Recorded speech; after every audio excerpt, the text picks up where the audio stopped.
কেমন আছো বন্ধু বান্ধবরা?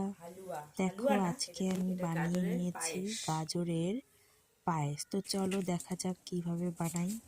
প্রথমে আমি গাজরগুলোকে এইভাবে চোচাগুলো ছাড়িয়ে নিয়েছি, এই দেখো।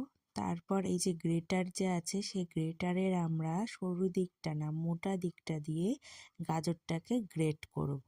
এই দেখো এভাবে গ্রেট করতে হবে যেন ছোট ছোট হয় গ্রেটগুলো, আর টুকরোগুলো যেন ছোট ছোট হয় আর লম্বা লম্বা যেন না হয়। এই যে দেখো একদম এরম টুকরোগুলো যেন এরম ছোট ছোট হয়, লম্বা হলে ভালো লাগবে না খেতে।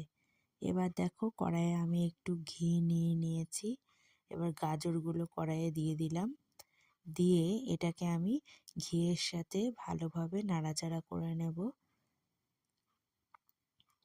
এই দেখো আমি ভালোভাবে মিশিয়ে নিচ্ছি ঘিয়ের সাথে যতক্ষণ না গাজরের কালারটা পরিবর্তন হয়। এই দেখো গাজরের কিন্তু রঙটা পরিবর্তন হয়ে গেছে, এখন একদম অরেঞ্জ হয়ে গেছে। এই অবস্থায় আমি দুধ দিয়ে দিলাম। এদিকে আমি চাল একটু ভিজিয়ে রেখেছিলাম অল্প, সেটাকে গুঁড়ো করে নিলাম। যখন দুধটা ফুটে উঠবে তখন সেই চালটা আমি মিশিয়ে দিলাম দুধের সাথে। এবার মিশিয়ে দিয়ে আমি কিছুক্ষণ এটাকে ফুটিয়ে নেব যতক্ষণ না চালটা সিদ্ধ হয়।